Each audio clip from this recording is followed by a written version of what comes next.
Like sands through the hourglass, so are the days of our lives? Hello and welcome to another episode of So Are the Days of Our Lives?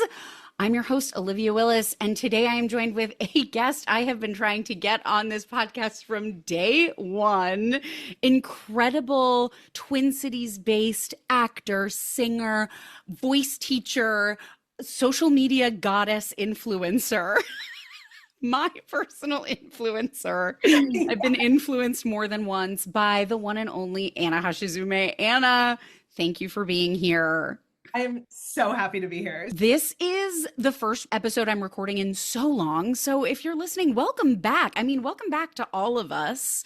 Yeah, life gets in the way, and turns out it's hard to keep up with an independent podcast where there's no one being like, Olivia, this is the due date. Like, I just have to do it if it's going to get done. So we're back, and I'm so happy.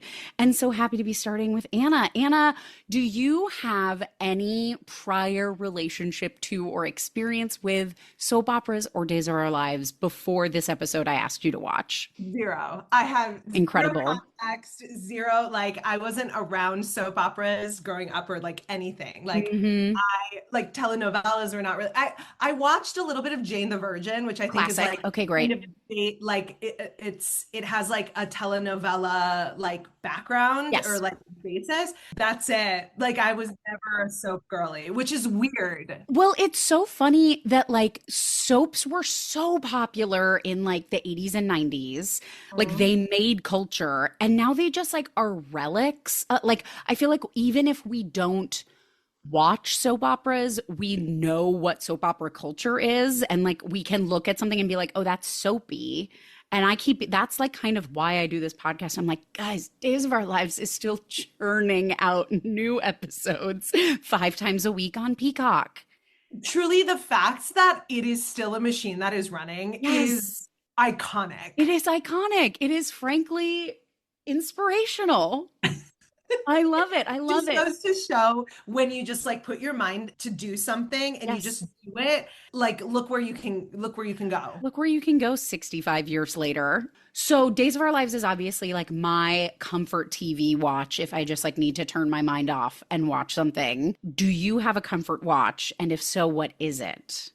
Mine is The Office. Incredible. Classic television. Classic. I love The Office. I would say, The Office, Parks and Rec is like another comfort watch. Law and Order SVU can be a comfort watch of mine. Yes. But The Office is like the big one. I feel like SVU totally is the like procedural equivalent of Days of Our Lives to me, where it's just like so many episodes, same character, like the consistency of it, which I actually think is what's interesting about just like rewatching sitcoms like Parks and Rec and The Office and stuff, where it's just like, yes, I need the comfort of these same characters, of these same circumstances. I'm going to find something new every time I watch it, but like it is an old faithful. Absolutely. One time my partner and I, because we both love The Office, and like a lot of our humor is just like Office quotes, which is like, it really feels like cringe millennial culture. Own it. Like, one time we were out of town, we were on vacation, and so we weren't like watching our normal TV. We were watching, whatever. And one day I looked at him, I was like, I like miss our friends. Like, and by that I meant like the characters from The Office. Like, I just miss their presence. Please spend time with them. And I miss it. I miss our quality time with Thunder Mifflin. Do you have feelings about the new, I guess it's kind of a spinoff, but also not really a spinoff, the new show, The Paper? Have you heard about this? I haven't even heard about this. Oh my God. They're doing the same creative team of The Office is creating a new show that's coming out on NBC this fall called The Paper. And the concept is like the same documentary crew that did the Office documentary is now following this like local newspaper.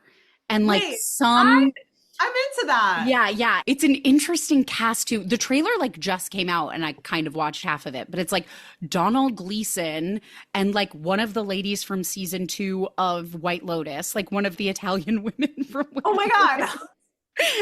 Iconic. Yeah. And then like a bunch of comedians who like I can't remember any of their names right now. But yeah, I think it's like the same team and it's like kind of a spin-off, but also not. So we'll have to tune in. Yeah, it's called The Paper. Wait, I'm into that. I would watch this. We'll have to tune in.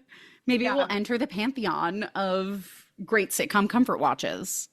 I'm excited. I'm thrilled. Amazing. Well, with that, should we maybe just dive into the recap? There's so much to unpack in this It episode. really is. I can't wait. Okay, let's do it. Today, we are recapping Days of Our Lives, Season 60, Episode 43. Once again, just let that sink in how many episodes we've gone over. This episode aired on Wednesday, October 23rd, 2024. So again, I'm behind, but I'm not that behind. I'm not over a year behind anymore. This episode begins with Alex Kyriakis, a guy iconically opening his front door in nothing but his briefs. Like, I'm just like, we get it. You're hot. Okay, moving on. Like sex sells. Yes, we get, okay, yeah, we had to move to Peacock, but look, we can do more on Peacock than we could on NBC. So yeah, he opens his door in his briefs. He's really selling the fact that he's sleepy. He's like very bleary-eyed. Absolutely. And Chanel Dupree is at his door, and she assumes she has once again interrupted Alex and Stephanie, his like on again, off again girlfriend. But Alex reveals Stephanie's actually not there. And then there's like a hilarious music outro. And again, I'm just like, this was a whole scene. Just the structure. Were you struck by the structure of this show? First of all, the wildest 30 minutes of my life was watching this for the first time. It's like being shot out of a cannon. It really is. I will have to say the thing that really helped me was that a lot of the actors in this show did not look similar. And Yes. that is something that sometimes gets me when I'm like when I dive in the middle of a show and watch it. Yes. And everyone looks the same. I'm Yes. like, how am I supposed to differentiate these characters? So I do have to give it up to Days of Our Lives. Yes. Because everyone looked like different. Like Yeah, I could it's like tell people apart. totally. I totally agree with that. That's so But funny. really, the biggest thing for me was the dramatic music. I mean, it is like everything that you wanted in a show. The you know? underscoring is incredible. Like I need to figure out a way to like rip the underscoring from the audio of the show and like play it in the podcast because it's just so funny. And sometimes it's so loud. Like I'm just It's like it is unnecessarily dramatic. Like where again, it's the stereotype. It's like the close pan in, like the eyes are like going from side to side, and it's like everyone's like, who knows what in this scenario? Yes. The intense music. I mean, the just drums. Insanity. Insanity. Good. So good. So yeah, okay, high drama. Stephanie's not at Alex's apartment. But where is Stephanie? She's obviously at a cafe table in the town square with Mayor Paulina Price, and she's helping Paulina prepare for a speech. She is a PR artist at work. This woman does public relations. So Paulina and Stephanie are doing like a funny back and forth about how Paulina likes to go off prompter if she feels like she's bombing when she gives a speech. And so Stephanie like passes her a thick packet of no topics. And again, I'm just like, this is gold. This is on TV. We wrote this down and we're saying it on TV. I just also have to say for the mayor, whoever did her makeup did her dirty. The face is a different color than the rest of the body. I know. Some of the hair and makeup are getting very questionable. Also, I did not realize she was the mayor. So then when someone called her like Madam Mayor, I was like, what? Yeah, you're like, oh, she's just a lady giving a speech. And it's like, no, she's the mayor. Just like at a cafe table. We need everyone wearing like a sash with their job on it in every episode. Truly. So they're going over Paulina's speech. Leo Stark rushes over. Leo is one of my favorite characters on this show. Leo was so obviously written by a straight man. Yes. I'm sorry. Like it is so obvious that it's like this is how gay men behave. He is capital G gay in a way that it's like borderline offensive. So Leo runs over, he's freaking out because there's a major PR crisis over at Body and Soul, and he needs Stephanie right away. Body and Soul is the name of the soap opera they are filming within the world of this soap opera, because we need to be meta, and I'm obsessed. Body and soul. Body and soul. So there's a PR crisis. There's a sex scandal at Body and Soul. And it's like another one of those like 20-second tales at the end of the scene where Paulina and Stephanie's reactions are so bland, but we linger on them so long that they become funny again. Like I go on a full journey with how long we land on their reactions.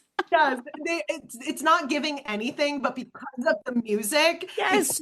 you It's know, funny. Yes. If they were to do two big reactions, it wouldn't work. Just that give me nothing. So speaking of Body and Soul, now Bonnie Kyriakis, star of Body and Soul, wearer of the pinkest jacket on earth. the whole outfit. We just need to pause for the outfit. It's The so outfit, the crazy. pinkest jacket on her, the necklace made of zippers. That is a zipper necklace that this woman is wearing. I mean, I had to like pause and look at that necklace. I was like, this is Oh my one God. of the wildest creations I've ever seen in my life. And the Oh, the highlights. highlight. Yes, her hair. Oh my God. It's just, God forbid a character on this show is like quirky because they will dress you like a clown. A clown. It's giving like Chelsea from That's So Raven. Yes, You know what I mean? grown Where up. it's like she's a quirky girl, and it's like so she wears the most insane outfits you will ever see Yes. in life. Correct. Correct. Correct. Oh my God. Okay, yeah. So Bonnie comes into the Body and Soul production office, I guess, to meet Abe, who is the former mayor, now executive producer of Body and Soul, and Paulina, the current mayor's husband. I did not even realize all of this. I'm gonna be Everything is completely honest. connected. It's far too connected. I know. Also, when Bonnie rushed onto the scene, I was like, I thought she was like I don't know, like a producer on the show or something. I Nah, did not star. realize. And then when she got script pages, which we'll get to, then Yes, I was like, oh, she's on the show. I know. I was like, I was lost. It's Um, so funny. Yeah, everyone in the town of Salem is moonlighting as a soap opera actor. I As one cannot. does, as one What does. does? So Bonnie comes to meet Abe. Abe is swamped because they're holding auditions today for a new role. Reagan Holloway, the interloper who's supposed to come between Arrow and Faith, who are the leads on Body and Soul. Bonnie assures Abe that he can just cancel those auditions because she knows just who should play Reagan. And then she goes, Chloe Lane's little sister, Joy Wesley. And again, it's like everything is connected. So, like, Chloe Lane was not in this episode, but she is a big character on Days of Our Lives. And so we're like introducing her little sister, Joy, into the world of the show. And so everyone has to be like, oh, you're Chloe Lane's sister, Joy Wesley. So Just funny. full name all the time. Everyone has to give like full name, relation to other people. Like, I'm your second cousin twice removed. Like, it's very intense. I love it. Meanwhile, at the Salem Inn, the one hotel in town, Nancy Wesley, Joy's mom, is very reasonably knocking on a hotel room door and whispering for Joy to wake up. But Joy swings the door open and is like, are you trying to wake up the whole hotel? And I was like, she could not have been quieter. She really couldn't have been quieter. She's literally like, she's right up next to the door Yes. too. And she's going, Joy, Joy. She's literally whispering. And it was just so funny to me. So Joy is also playing very sleepy. I just woke up With a full face of makeup, by the way. in a full beat. Yes. And I was hair like, done. it was like she opens that door and you can tell like this actress is serving sleepy. Like she's Yes. like, Yes. "Oh, I just got up," but I'm like, makeup flawless, Yes. hair flawless. Throw it up in a bun or a claw clip or something. Like at least make us think you were Like some asleep. mascara, like if Yes. she slept in her makeup, you know what I mean? Totally. But no, we are in a full beat. Nancy wants to know where Joy was last night because she knocked at 2 a.m. and Joy wasn't here. And I'm just like, I just love this whole setup. Why is mom knocking on the door at 2 a.m. is really what I want to know. Like, Also, if she's knocking that quietly, like you could believably think, oh, I was sleeping and I was in here and I didn't hear you knocking. But I also it's like this is a perfect example of one of their scenes where I'm like, I feel like we could have done one more pass. Like it's a short scene. Can we get one more take? Because we're almost there. Like maybe she tries knocking a little louder. And also, like Nancy's purse strap, like she's wearing an incredibly satiny shirt and her purse strap is like falling off her shoulder the whole time. I'm just like, could we just get one clean take? Just one more take. Also, like it really did feel like the mom, Nancy. Yes, It really felt like Nancy had just memorized her lines. I'm sure she did. It really, it's like as actors, you can sometimes just like tell Yes, the it's like you can see. Yes, I was just going to say behind the eyes, you can see the lines like they're reading in their mind's eye. And we know this because we've lived it. We've all lived it. We know what that looks like. 100%. And that is what Nancy looked like the entire scene. I'm like, Yes. oh, this woman has just memorized her lines and she is hanging on for dear life. She is And clinging. is also falling off her shoulder. Yes, exactly. We're losing our grip on the scene. It's so funny. So now we're going to go to the floor of the real hospital, which is dedicated to filming the local community soap opera Body and Soul. The fact that it is an actual hospital took me out, I have to say. Hilarious. And I call it a community soap opera because it's literally like community theater where they're just like, we got together and we're making a show. I'm like, this is insane. No one here has any experience. We're just going to hospitals being like, can we film here?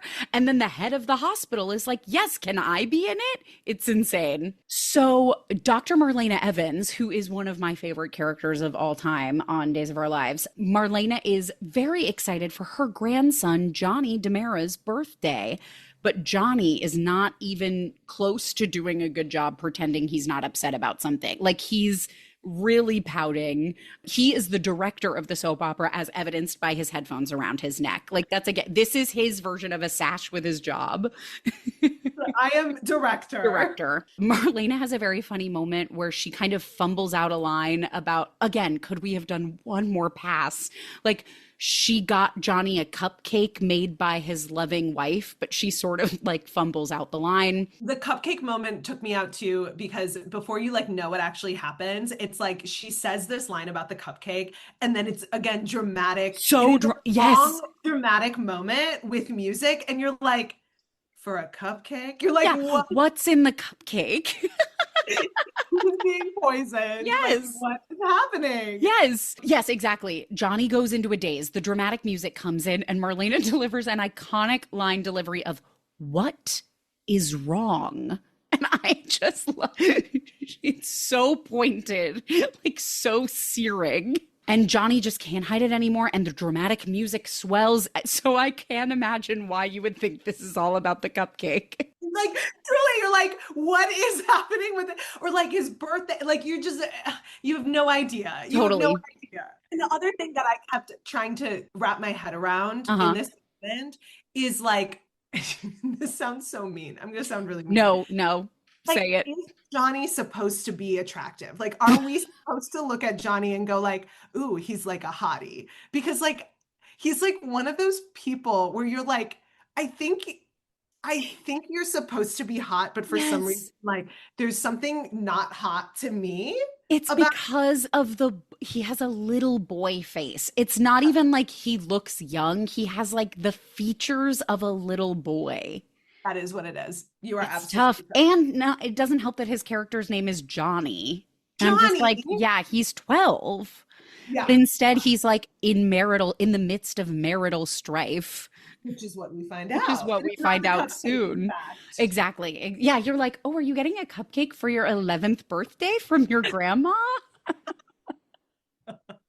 Oh, yes. And the fact that she is his grandma is not helping. Much. So the dramatic cupcake music takes us into the dramatic music of the opening sequence, like sands through the hourglass. So are the days of our lives.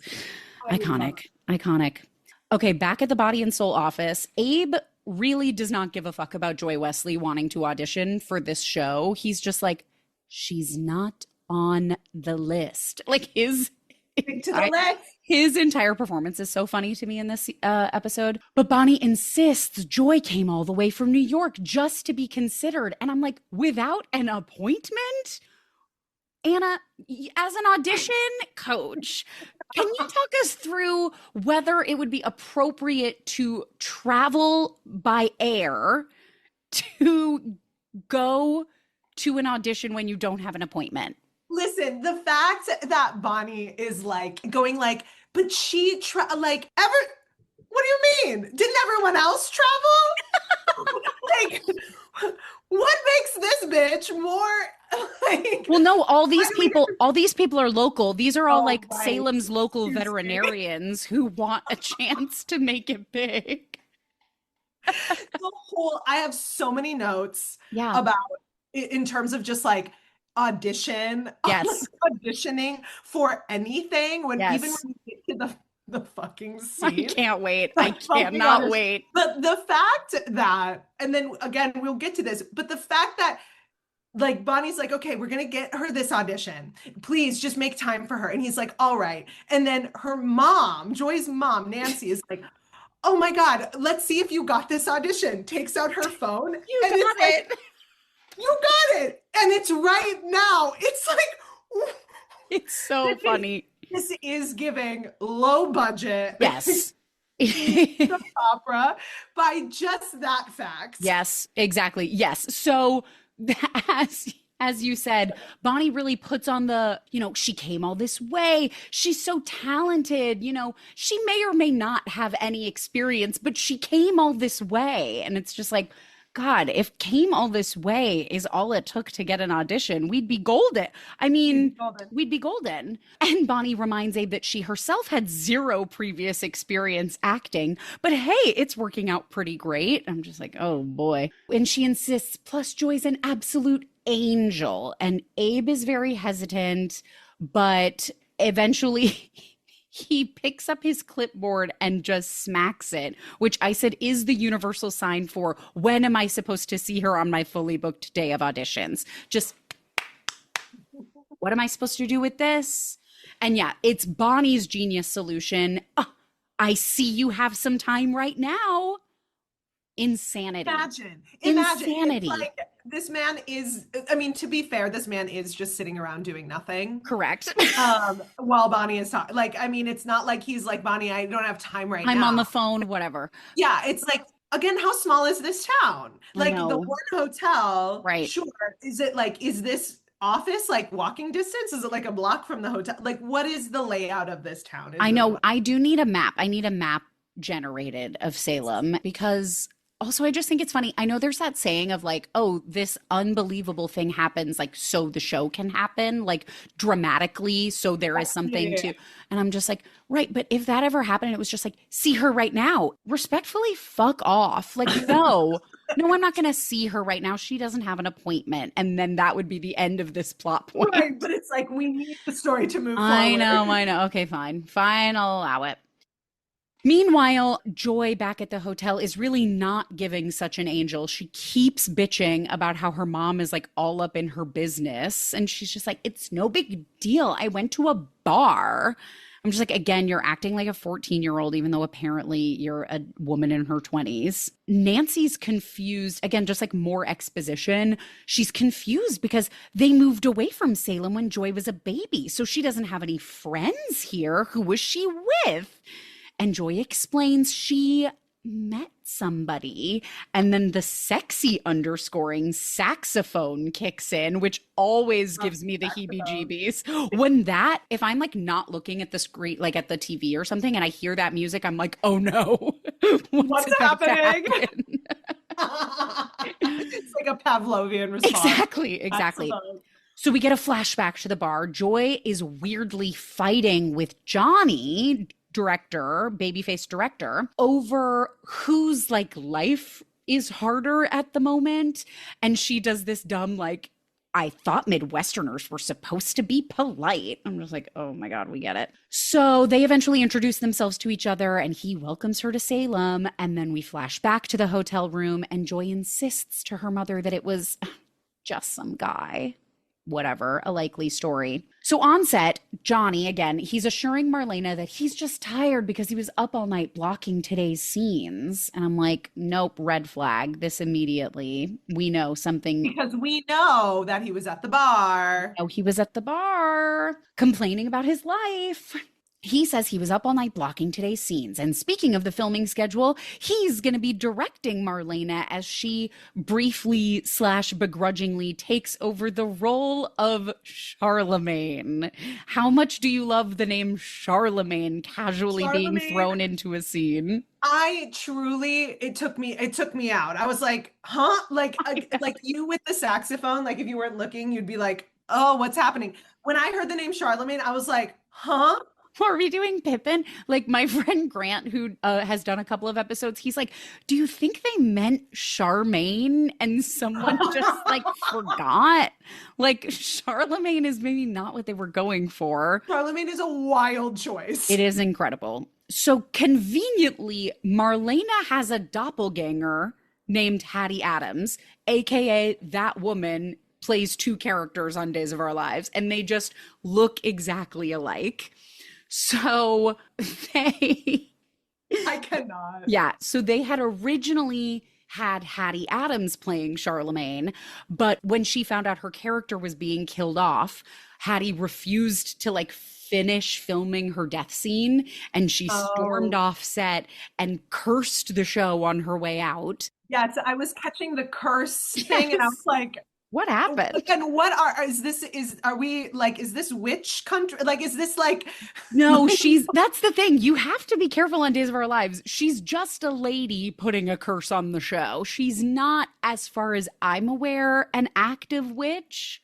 But I hold space for the fact that I could be wrong. There's a part of me that really hopes that you're wrong, because that I would she's love a secret witch. Like witch. Yes. But like, also, it's like the name Charlemagne, putting a curse on the show. It's like, what year? Medieval times happening. So long story short, Marlena has no desire to be on the show, but is filming this last scene because she conveniently looks just like the actress who played Charlemagne.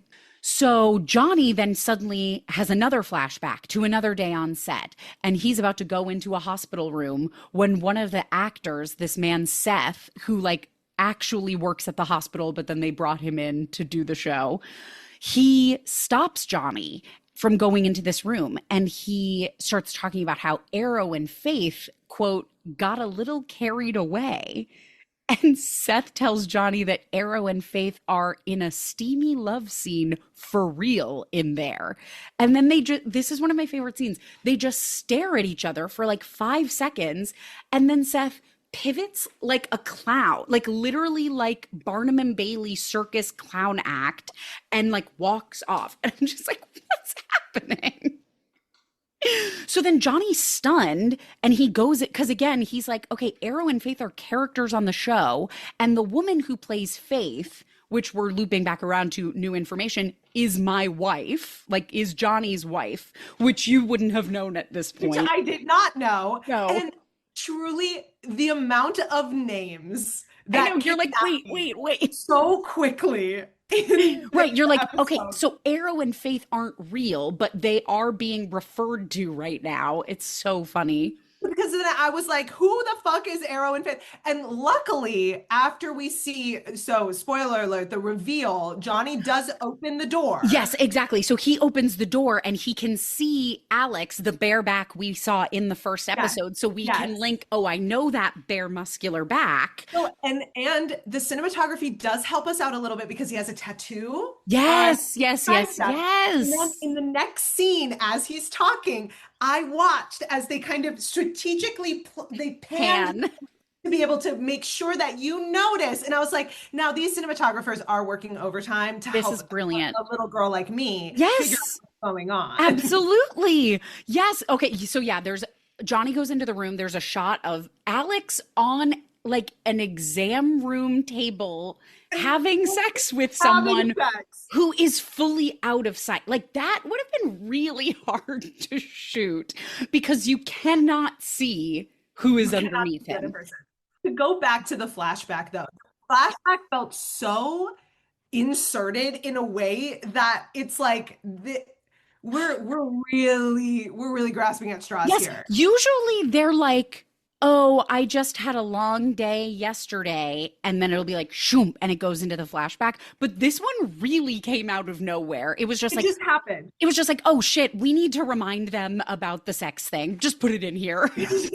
Also, like when Seth goes like, "Oh, like by the way, it is not kind of like, hey, Someone's having sex wife, in there. yeah, like your wife." Like it's so like they're getting steamy, maybe a little too steamy. It's like, is that really how you would say to someone? First of all, the fact that you saw it and didn't do anything about it in the first place, like you open the door and you go, Just beep, beep, backed away. I'm gonna pivot right out of this room. Yes. Like the whole handling of that situation Hilarious. was, and then Hilarious. Johnny goes in Yep. and sees it. Yep. And again, doesn't, and they don't notice. No. How do you not notice? How have you not noticed that two separate people have come in and stared at you and then left? Because yeah, Johnny does that creepy thing where he just like goes in and stares and is like in his head, he's like, I'm being cuckolded. Yes. Just And again, seems music pan into the face, but not like no, not like, hey, stop. This is A, is that my wife? And B, this is a workplace. What are we doing? We're at work. What are you doing? And this is a real hospital. And this is a functioning hospital. This is disgusting. So yeah, Johnny comes out of this incredibly random flashback and he tells Marlena that he thinks the curse may already be working. Meanwhile, back at Alex's, yes, he's tugging on his shirt and we pan past his tattoo to confirm his identity. Helpful. It was very helpful. Chanel and Alex are painfully establishing that they are just friends. Like they start having punny banter about Alex and Stephanie's sex life. And I'm trying to think if we know. I think if you had watched previous episodes, the audience would know that Stephanie is the person Alex is having sex with in that room on set from a previous episode. Like further in the episode. Yes. For the longest time, as I watched this episode for the first time, so I've now watched it twice because we record this because of scheduling. Life got in the way.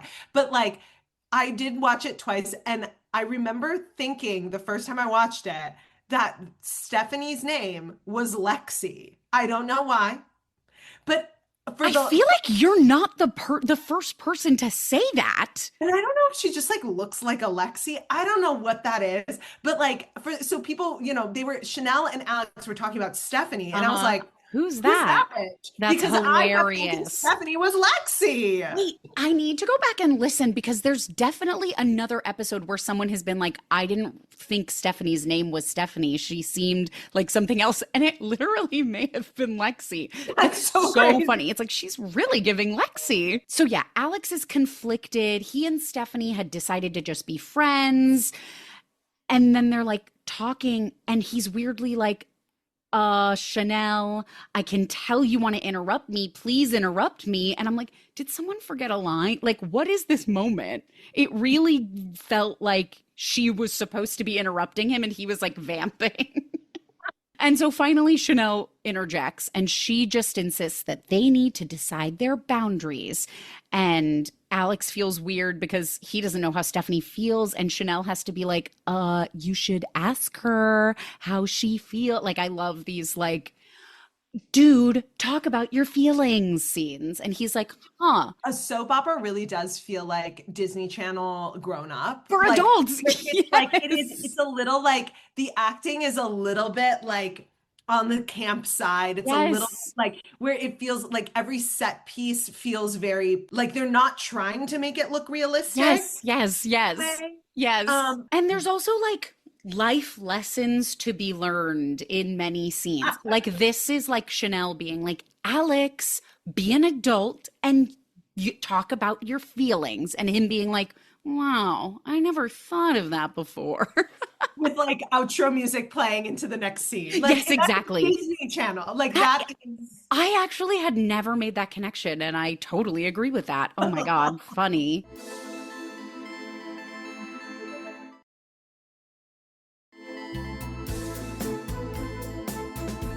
Okay, so we're going to go back to the Horton Town Square where we get one of my favorite bits of dialogue, maybe in the history of Days of Our Lives. So Paulina and Stephanie and Leo are all sitting together. Paulina is devastated to hear that there's a sex scandal at Body and Soul. And she goes, the show hasn't even hit the airwaves yet. And Leo goes, oh, we don't say airwaves. It's a streamer. We say interwebs. It hasn't hit the interwebs yet. that was a note I took. I'm just I like, wrote airwaves versus interwebs. it just like, I'm curious if that was like a 70-year-old in the writer's room being like, I have a funny joke. Like, what? It was so funny to me. Because it's like one of those like it's funny, but not in the way it was probably written. Intended to be. So good. That's what I go back to. Like, who is writing Leo's character? I know, I know. Oh, this is the end of the line. Leo goes, it's interwebs. It hasn't hit the interwebs yet. And Paulina goes, well, it sounds like it's hitting the fan. This is like Shakespearean level rhetoric of like referential speaking.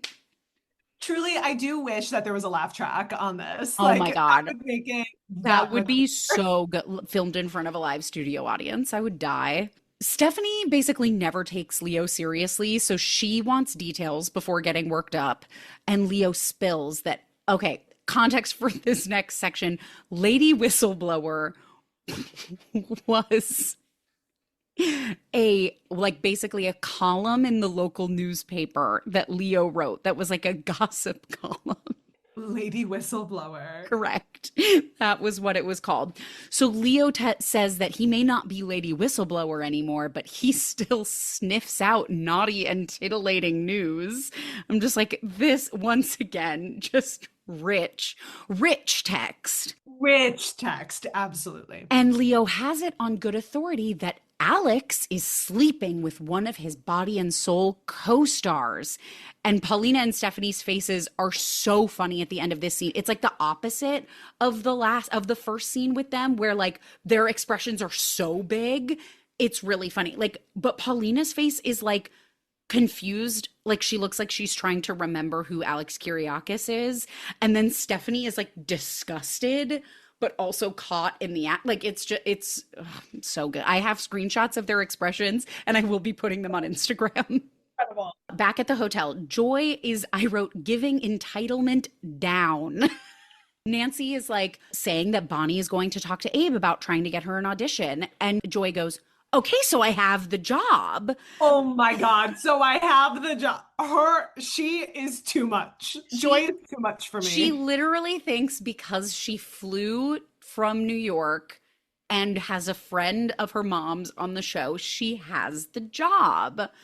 Folks, this is not how this works. Early career actors, this is not how it works. Just so no one's getting it twisted. Don't follow after Joy. Yeah, please don't use her as a roadmap. And Nancy goes, no, Miss Entitled, you have to audition. And as we said, in the magic of TV timing, Nancy gets a text and reads it without actually looking at her phone for more than 2 seconds. She's like, incredible. I got a text. You have an audition and you're up first. And of course, temper tantrum Joy is like, well, I'm still in my pajamas. Like, what am I gonna do? And it's like, okay, well, you have a full face of makeup and your hair luckily is done. Your hair is done. So you're halfway there. Great. We nailed it. Get to the audition ASAP. Now, Chanel is still at Alex's house. She gets a text. And this is when I notice her dress has like very witchy sleeves. Speaking of which, did you notice her sleeves? Yes. I was like, I guess it was October, but like weird. We're really driving home October. Spooky Halloween. So Chanel gets a text from Abe that she needs to stop at the production offices. But she can't. Also, she looks at her phone for approximately. Yes, again. Oh, I have to. We need a workshop with the cast of playing reading information on your phone and communicating it. So Chanel came by Alex's to ask him to help get things set up for Johnny's surprise party that day. She needs him to pick up the cake from the bakery, and she goes on this rant about all the things that have come up that have prevented her from being able to pick up the cake. And I'm just like, girl, save your breath. You're so swamped. Like, I don't need your life story. Just ask me to pick up the cake. And Alex cuts her off and he goes, you had me at cake, and like cups her face. And I'm like, this is why people think you're fucking everyone, because you act like you're fucking everyone. Banter too, all of the everything. It's Exactly. very, very flirty. Yes. So honestly, do I blame Johnny? Ultimately, yes, but a little bit no. Well, Johnny could have nipped this in the bud If he had been like, done hey, anything. that is so true. What are you doing? Exactly. Just like, hello? Like, you're just going to go in the room and stand? Or even just be like, oh my God. Nothing. Nothing. Nothing. Fool. Okay, so Alex is going to handle the cake. He asks if Johnny's caught on about the party, the surprise at all, but Chanel is sure he hasn't. They basically haven't spent any time together since production on the show started, and he was out late last night and gone this morning when she woke up, so she hasn't even wished him happy birthday yet. I'm like, yeah, you have no idea what your husband was doing last night. You poor, ignorant fool. You poor, ignorant fool. Title of ep. Oh my God. Okay, so back on set, Seth Burns, who is the real medical director turned extra on Body and Soul, he interrupts Marlena and Johnny talking because Marlena is like his employee. Like Marlena works at the hospital. And he's like, ooh, a fellow thespian. And he's like, don't have too much fun on set. I don't want us to lose our top psychiatrist to showbiz. And Marlena is so funny. She's just like, we also don't want to lose our hospital administrator to showbiz. And he insists he's only an under 5. That's industry lingo. That was another thing I wrote down. Industry lingo? Industry lingo for you. And then he also is like, oh, Marlena, make sure there's plenty of mattresses down at the bottom of that elevator shaft you're about to fall down. A, as if he's done it a million times. And B, I'm just like, why are we having this genuinely 70-year-old woman do her own stunts? And just mattresses. Like, I'm literally picturing like from like hospital beds. Like, yes, we actually just stacked up a bunch of gurneys. Yeah. At the bottom of an elevator shaft. Oh my God, so funny. Bonnie finally shows up to set, and I said she has big slumber party energy when she comes in. You are absolutely right about that. She's just like, oh my God, Marlena's here. Oh my God, let me take you to hair and makeup. I'm so excited. We're going to have so much fun. I'm just like, oh my God, this is an adult woman. This is an adult woman at work. But don't forget, she has zippers as necklaces. Zippers like, for necklace, pink, and yes. highlights, and honestly, a zest for life that maybe I should emulate now that I'm thinking about it. Every day's a slumber party. Treat every day like a slumber party. So then Seth is alone with Johnny, and he goes on like a rant about all the unprofessional behavior running rampant on set, especially that he can't get over finding Faith and Arrow going at it. And Johnny's vibe is very, bitch, you have no idea. He's like, leave me alone. Also, does Seth realize that that is Johnny's wife? Like, he must know this. No, like, but that's the thing. I think they're trying to make us believe he's like so inexperienced that he has no idea who anyone is on set. And again, I just don't believe it because I'm like, he's a functioning member of society. He needs to like notice even the difference between like Chanel, a black woman, and Stephanie, a white woman. Like, what Chanel, who is on the show and filming scenes, and Stephanie, who's just around for PR and photo shoots, like crazy, two different people. But apparently he has not gotten the memo. Apparently. So now back in the town square, Paulina thinks Leo is accusing Chanel, who is her daughter, of Yes. being the co-star who was sleeping with Alex. And Leo assures Paulina there are plenty of other actresses on set who it could be. And this is when I'm like, who? Because right now it's Chanel and Alex, Marlena, 70 years old, Bonnie, 50 years old, like, And Seth. and Seth, 60-year-old man. Like, I'm not seeing it. Who else? This What is the other co-stars? cast. Yeah. So Stephanie suggests it could just be a crew rumor. And she says it in such a derogatory way that I was offended. Like, I was just like, oh, these people have jobs. They don't just sit around like spreading tea about the actors' lives. Like eating donuts and going, hey, I have you heard they're fucking. Like, could you imagine? So Leo then swears his source couldn't be wrong. Plus, Alex has a reputation. And then Paulina like drags Leo's name through the mud, saying he'd be one to talk about reputations. And then she argues that co-stars date and get married all the time. And Leo admits that it could be true, but what makes this scandalous is that the hookup happened on set. And then he says a crew member had to, quote, clean up on aisle 5. And Stephanie, along with me and Anna, is rightfully horrified. horrified? Awful. Could you? Yeah, I actually can't. Like, you had sex in a public place and didn't, like, And didn't clean up. yeah, like, It's a hospital. it's a There are hospital. plenty of things you could use to clean up. Yes, After- and like, you're Also- on one of those paper sheet things, I'm assuming. Like, you just Roll rip it out the down. paper. It's actually pretty convenient. And you just Very left. convenient. And yeah, if you're trying to like cover something too. Also, if there are only 5 people in this cast, wouldn't anyone notice? Where are these actors? I know. Like, we've been waiting for Alex for 20 minutes to reset for this scene. No, I have no idea. So now Stephanie's alone. She's freaking out as exhibited by her manically talking to herself. She's like, this is exactly why I didn't want to get involved with. And of course, she looks up and Alex walks right into the town square. Perfect television, everyone. And he's trying to get Stephanie to like come hang out with him and like pick up the cake with him. And he notices how uncomfortable she is. So he insists that they need to talk about whatever's bothering her now. And Stephanie finally says she doesn't think they should sleep together anymore. Like, ever. And that's the end of the scene. And I'm like ever? Once again, it's like, who's writing for these people? Like, is this how they think women talk? Like, I don't, like, was it a Taylor Swift reference? Like, I don't understand.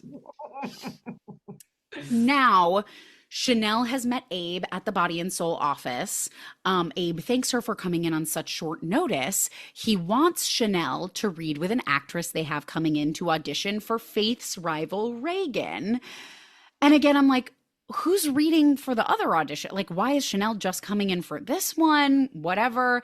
And then he's like, oh, could Johnny come in and direct the audition? And I have so many questions. Can you imagine? But Chanel is like, her reason for why they can't call Johnny is so silly to me. Like, she just goes, no, he can't come. His surprise party is today and we can't tip him off. And I'm like, how would him coming to direct an audition tip him off that there's a surprise party later? Like, also, here's the thing. In my head, I go, I'm surprised that they don't know that like he's actively on set right now, about to direct his grandma falling down an elevator shaft. That being said, I do work in show business, and a lot of times these people genuinely don't communicate these things. That is very true. My first instinct was, I think it's crazy that the producer doesn't know what Johnny is doing, what the director is doing at this moment in time. And then I went, actually, no, that actually does track. Yeah, it does. Well, but also it's like, that would have been a good enough reason for why Johnny can't come. Like, she could have been like, sometimes they just overcomplicate it. Like she could have been like, oh, he's already on set. Like, I haven't even seen him this morning. He started on set super early. Right, not like, no, he can't come. He has a surprise party later. It's like, what? No. So whatever. Abe just decides he'll direct the audition himself. And Chanel asks who the actress coming in is. And Joy just bursts into the room and goes, I'm Joy. And you are? And I'm like, not how you enter a room. The entitlement on this woman. The I know. entitlement. And name yourself. And who are you? It's so funny to me. And she's dressed in very like biker, like leather jacket chic. Her look is serving. I honestly, this actress is beautiful. She's one of the people who I look at and I'm like, oh yeah, you get on TV because you're so gorgeous. Yeah, like she's stunning. Yeah. Her character's a bitch. Her character is a bitch. The actor, stunning. Is stunningly beautiful. Back on set, we've had a time jump. Johnny calls cut, Leo's in tears, and Seth is helping Marlena up from the elevator shaft again, having completed her own big death stunt. She is winded. I cannot believe why can't we put like Leo in a wig and throw him down the elevator shaft? Like winded, but not a hair out of place. No, but perfect. And also wearing a pleather jacket and a spiky flower necklace. Spiky necklace. Like jumping down the elevator shaft, she could have cut herself. Like, my God. She's right by her carotid artery. So Bonnie insists, Marlena, again, still with big sleepover energy, she goes, Marlena, you should get a daytime Emmy for best scream ever. I just also want to start a drinking game where anytime, because of Body and Soul, they refer to the daytime Emmys, you have to drink, because it's so clearly them doing a weird meta, like, our show should get more daytime Emmy wins. Just like, guys. So Marlena politely asks if she can head back to her day job, and Johnny like falls into a weird existential spiral where he's like, oh yeah, you're wrapped, get back to your job that actually matters. And Marlena's like, Johnny, your work is important, like this is a big deal. Why are you spiraling? In my notes I did say, is Johnny in love with his grandmother? Because the way he was like talking to her, I was like, there's like chemistry here. Like, what's happening? I'm getting a spark. Yeah, I'm like, huh. Yeah, again, unrelated. He's like, oh, yeah, sorry. I don't mean to sound ungrateful. I'm just exhausted. And I'm like, okay. Oh, yeah, I wrote, they spend a long time hugging. This is what I'm saying. I'm like, what's going on? Okay. And then Marlena heads off. Leo's handing out a new scene that they need to shoot. And then he like shames Bonnie for not understanding the concept of pink pages. And I'm like, again, it's everyone else is not an actor. Like no one knows what's going on. And Seth is having the best day of his life because he has been bumped up from an under 5 to a day player. And go Seth. I'm so happy for him.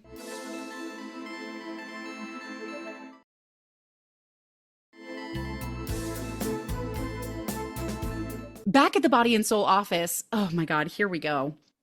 We do like pre-audition, small talk, and intros. Chanel warns Joy that their characters hate each other, so she shouldn't be offended by what she says, LOL. And like Abe gives them the sides and then asks them to prepare quickly since they're on a time crunch. And Joy looks at her paper for like 5 seconds and just goes, I'll brave it. We can get into it as we go. Anna. I was like, first of all, you fly across the country for this audition. Second of all, you think you already have the job when they say you have an audition. Correct. Third of all, you stayed up until like past 2 a.m. Gallivanting. And now you are given the gift of preparation. When, you know, ideally, your sides would be mailed to you, emailed to you. If you have an appointment. If you have an appointment. But you are given so many, like here, we'll just, you know, this is life when you're as beautiful as this actor truly. Correct. It's like she's given all of this leeway, and then, you know, she's given the gift of time, and she goes, I'll just wing it. It's like, I know. And Chanel keeps being like, are you sure? Like, we can take time. And she's like, no, I don't care. And I'm like, oh my God. I'm like, she's the worst. Like, if I came across an actor like her in real life, I'd be like, I hope we don't book this together. Exactly. Oh my God. Yes, correct. So Joy tells Abe that she's ready, and he just goes, okay, action. And I'm like, Action from the side. Okay, let's set this scene for a second. Okay. Abe is like on the far left against a wall. against a wall. The two women are facing each other. Joy's back is to Abe. She does not even set her purse down. No, She it's on her. on her shoulder. I'm like, I get for the soap opera, like for filming, why they had to be in that orientation, but like put Chanel with her back to like have the person auditioning facing Abe. It was so funny. Yeah, so they just start. The audition starts. And can I just tell you, please, that Chanel is looking at her pages yes, more convincingly than fucking Joy is. Totally. Joy is giving memorized. Totally. Joy is like genius level memorization. Yeah, it's like, oh, maybe she's the most talented actor in the world. In the world. Yeah, it's like, this serving like emotion while also like off book. Yes, like, correct. Insane. I was like, what am I witnessing? Yeah, she's actually improvising. I was like, how is this possible? That's so funny. The like witty comeback. I mean, again, it's giving Disney Channel. Correct. And then the slap. Oh my God, yes. So they go through this whole confrontation scene where they're like talking about Reagan playing pool with Arrow, and there are a lot of like weird stroke comments. And then, of course, Faith calls Reagan a home-wrecking bitch and raises her hand, but then stops and just goes, it says I'm supposed to slap her. To Abe, who probably knows that this is correct in the scene. But also when she says, and this is where I'm supposed to slap her, it's kind of like a, and it says here, this is where I'm supposed to slap her. And it's like, yes. You're on the show. You know how it works. What is happening? It's so funny. And then they do this like horrible fake slap. And I'm like, give me a nap or something. Come on. So she's just like, going. And it's so bad. It's so funny. Abe calls cut. And I guess that's all he means by directing the audition. But everyone seems pleased. And they have a moment where they're just like, yeah, that went good. You nailed that. And then Joy does the most heinous thing probably in the whole episode. Oh my God. She does the most heinous thing. And she's done a lot of heinous things this episode, as we have covered. Correct. The most heinous thing. She just lingers at Abe's desk. Chanel leaves and she's just like, did I get the part? Did I get the part? And Abe is like polite, but he just like explains that he has more people to see, but they'll reach out if they're interested. And she looks so shaken up. She just stares at him and like stays there. And Abe hits her with the, you may go. And I died.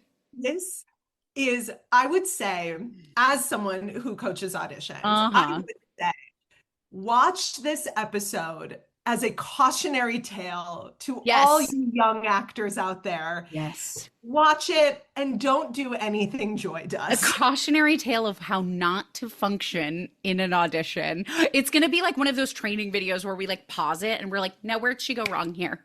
like that was what I felt like I was witnessing in her entire arc this episode. I was like, folks, and this is what not to do. Exactly. What could she have done better here?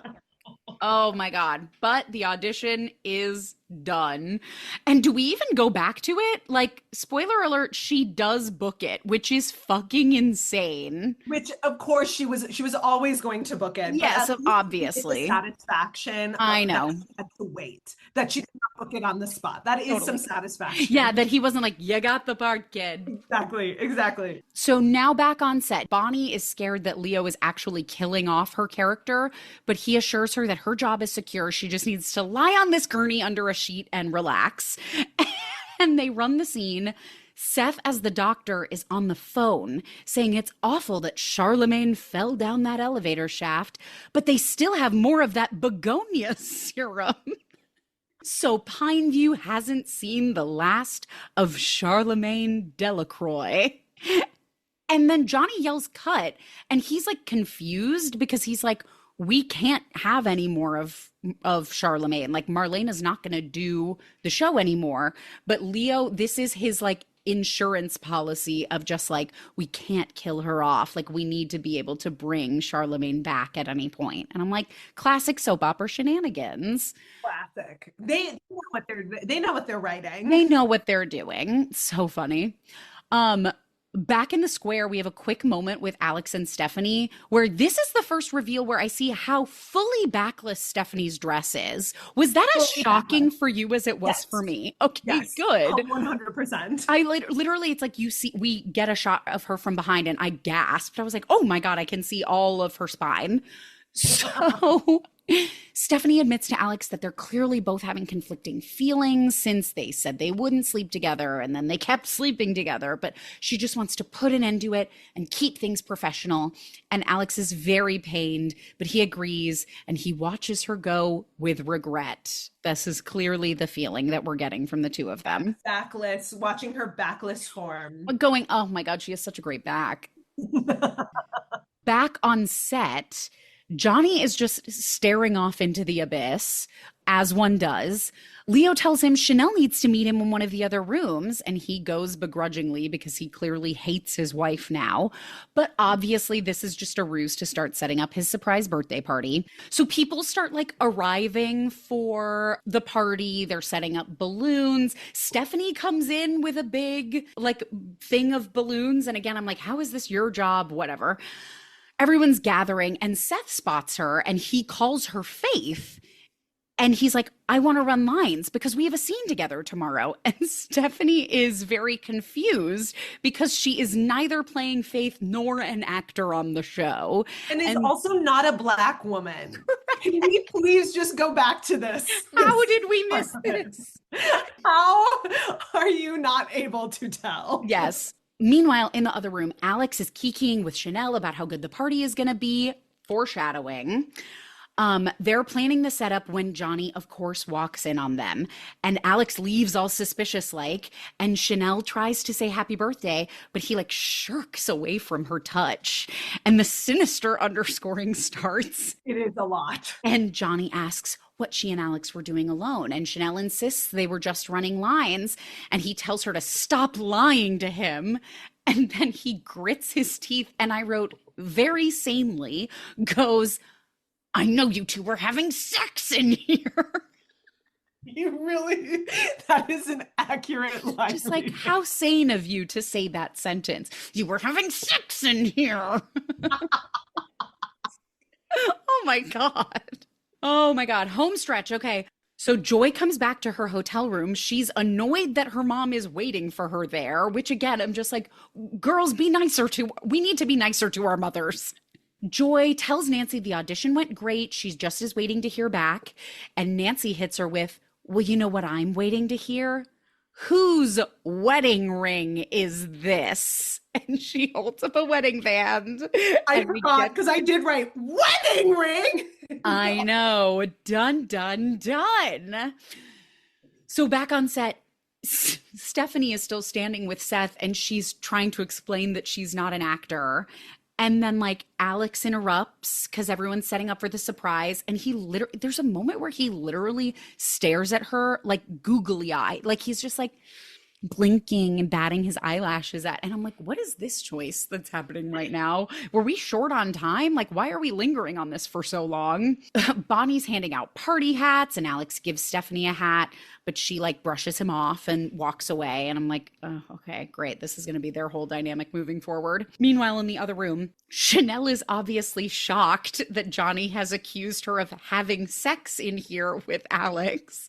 Johnny insists he knows they were having sex because he saw them. And like from Chanel's perspective, she's like, I have never had sex with this person. Like, what are you talking about? We like then get too much into the nitty gritty. Like here, she's like, plus the other day you told me you'd be at the bakery, but you weren't there. And she goes, I was running an errand. And she says, errand so crazy. I was like, this is such a dramatic moment for you to say this so flippantly. And Johnny goes, no, he followed her to Alex's apartment and heard them talking about how clueless Johnny was. And he like hulks out on her a little bit and then eventually just calls her a cheating slut and I hits his enunciation. also, you're cheating. Slut. He really hits it and he storms out of the room right into the party and he is gobsmacked. And Alex is really laying it on thick how Chanel put the whole party together for you, man. This is all for you. And Chanel iconically saunters in and Johnny turns to her and she hits him with the deadpan surprise. Dramatic Iconic. underscoring end of episode iconic. Iconic. Iconic. Surprise. Surprise. Oh, amazing. And in the next episode, they just do the whole confrontation in front of everyone who's standing right there.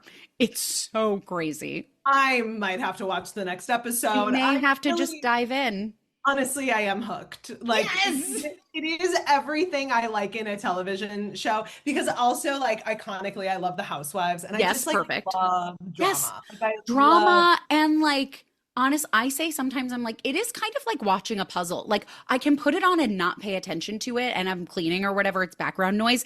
And then once I key back in, I'm like, wait, what did I miss? Who's that? What are they talking about? Like I do have to think a little bit when I'm watching it. So it's like it's New York Times crossword It's or Sudoku.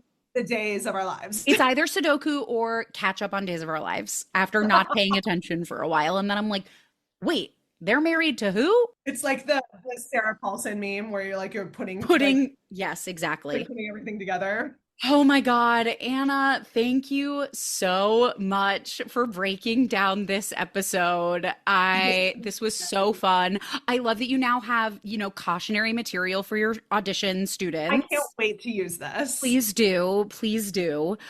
Everyone listening, thank you for listening. We are so back. If you're not following, I have an Instagram for the podcast at So Are the Days Podcast, I think is the name of my Instagram. Look it up, it's fine. And I have screenshots of the episode. And so you'll get to see the incredibly pink jacket and the spiky necklace and the highlights and all of those beautiful things. Oh my God. Get excited. Leave a rating and a review of the podcast wherever you listen to podcasts. And that's all. That's all, folks. Stay classy, Salem. Thank you, Anna. Thank you. This Yay. has been fun.